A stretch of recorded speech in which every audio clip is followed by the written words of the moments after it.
Manuel Tagle necesita muy poca presentación, además de su grupo de empresas de contador,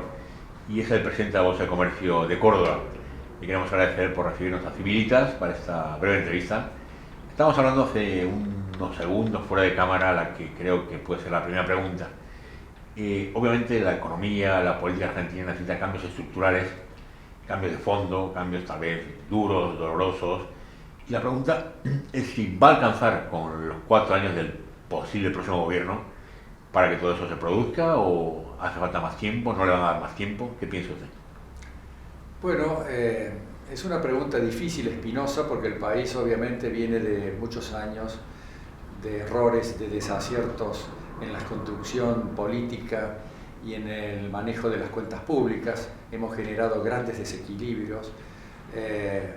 grandes derroches. Hemos construido un sector público enorme, que hoy es un contrapeso muy fuerte para el funcionamiento de la economía y sobre todo del sector productivo, porque eso significa altos impuestos, que obviamente significan que el sector productivo no es lo competitivo que podría ser.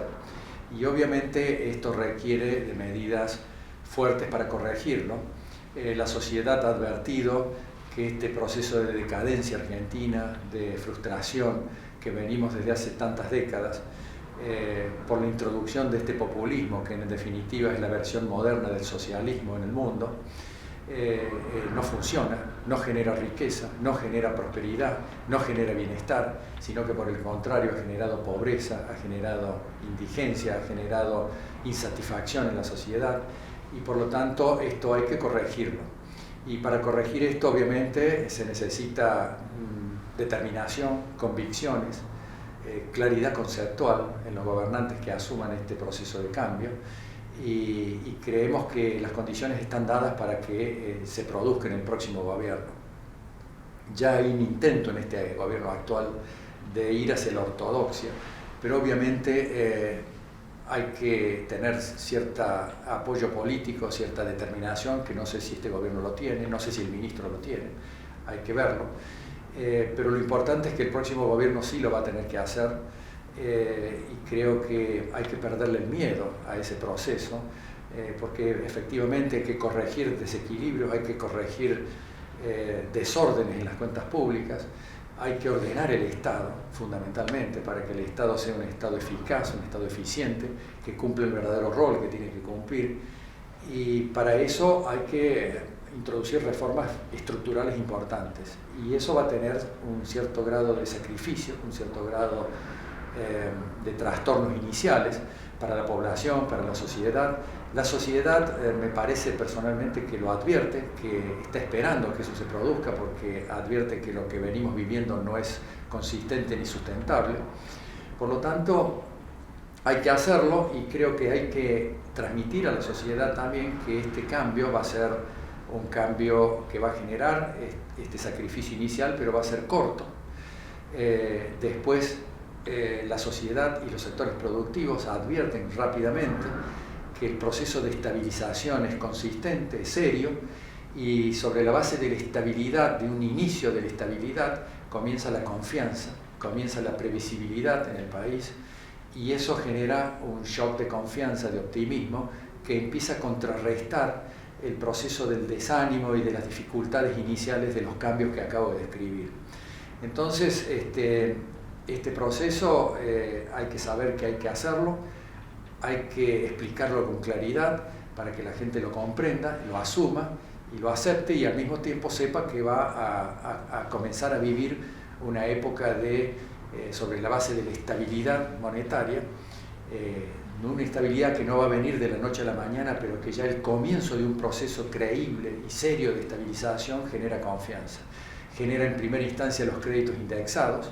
que con una inflación decreciente son atractivos, y luego vienen los créditos de tasa fija a largo plazo, que son los que generan la gran dinamización de la economía y del proceso del consumo y de la actividad productiva. Y creo que esto es lo que tenemos que vivir, y que la sociedad tiene que saber que esto es inexorable. Manuel, usted lidera una institución, que es la Bolsa de Comercio de Córdoba,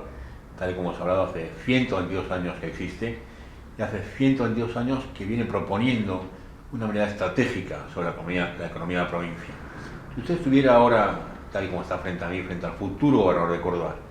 ¿cuáles le diría usted que son los ejes estratégicos en los que debe concentrarse la economía cordobesa? Creo que Córdoba está dentro de lo que es el concierto de las economías provinciales, está en una situación razonablemente sólida, tiene un ligero superávit fiscal, y eso es un hecho elogiable, digamos, nos da cierta tranquilidad a los cordobeses, pero indudablemente que también hace falta saber que ese equilibrio que se ha logrado en la provincia de Córdoba está basado en una presión fiscal importante, tanto desde el punto de vista de los impuestos directos a la actividad productiva como indirectos, y también en el peso importante que están teniendo las tarifas también en la provincia de Córdoba, tarifas eléctricas y tarifas del gas, que dependen un poco también de la política nacional, pero que Córdoba podría contribuir a mejorar esa presión sobre el sector productivo y la sociedad, bajando el gasto público, siendo más prudentes seguramente, pero también hay que dedicarle grandes esfuerzos que cuando venga un proceso de estabilización se va a poder lograr con créditos internacionales a lo mejor, o con recursos que van a generarse del mismo ahorro del sector público cordobés, para generar un progreso en muchos sectores que están postergados en este momento, que no tienen cloacas, que no tienen pavimento, que no tienen los servicios esenciales, barrios marginales, que indudablemente que hay que integrarlos al proceso del bienestar, digamos, que mínimo que deben tener esos sectores en la provincia de Córdoba. Por supuesto que esto está muy amalgamado con lo que acabo de describir a nivel nacional, pero creo que Córdoba tiene mucho para hacer en ese sentido, tiene que desarrollar una mayor eficacia en la policía provincial, porque hay mucha queja sobre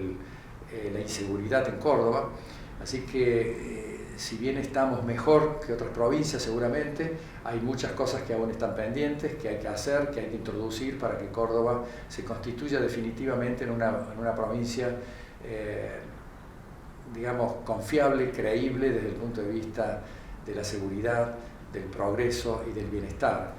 Córdoba tiene muchos factores ricos, como la diversidad que tiene en sus sectores productivos. Córdoba tiene una universidad nacional que es un factor de progreso muy importante económico, porque en Córdoba habitan 170.000 estudiantes que viven en Córdoba y que estudian en Córdoba.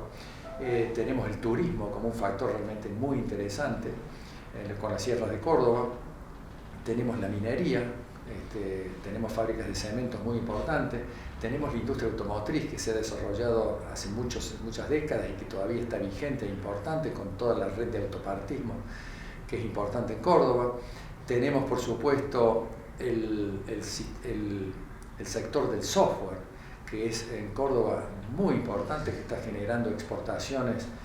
de productos y por lo tanto generación de divisas también de manera importante. Y bueno, Córdoba tiene una capacidad para ser una provincia que ofrezca un nivel de vida muy razonable y muy atractivo para la sociedad cordobesa. Bueno, Manuel, pues una última pregunta muy vinculada con el contexto tecnológico de la industria en la que usted se encuentra. ¿Qué futuro le da usted al auto eléctrico en la provincia de Córdoba? ¿Estamos preparados? ¿Tenemos mucho para hacer? Creo que la Argentina todavía no está preparado. Estamos vendiendo autos eléctricos muy poco, porque son caros los autos eléctricos, tienen una autonomía todavía no muy importante. Estamos vendiendo autos con autonomías de 300 kilómetros, los nafteros tienen, o diésel tienen mayor autonomía, y no hay suficientes estaciones de abastecimiento de energía como para que los clientes puedan cargar en distintos lugares cuando viajan o cuando se movilizan, así que lo tienen que hacer en sus domicilios hasta ahora, y eso es un impedimento. Creo que Córdoba y el país va a tener que tender una red para que los autos eléctricos crezcan y se desarrollen más rápidamente en el futuro. Indudablemente que el futuro pasa por el auto eléctrico, pero creo que todavía Argentina tiene una etapa que tiene que transitar en infraestructura, que está vinculado con los problemas que hay en materia de desaciertos a nivel nacional, económicos, y que tendríamos que generar recursos en algún momento para poder invertir en una red de abastecimiento de energía eléctrica y poder tener la posibilidad de contar con autos eléctricos más eficientes y más confiables. Bueno, Tagle, muchísimas gracias por haber recibido a Civilitas. Gracias a ustedes, para mí es un honor. Civilitas es una institución que tiene una larga proyección, siempre ha defendido las ideas que nosotros también defendemos y a su vez comprometida con el bienestar de la sociedad.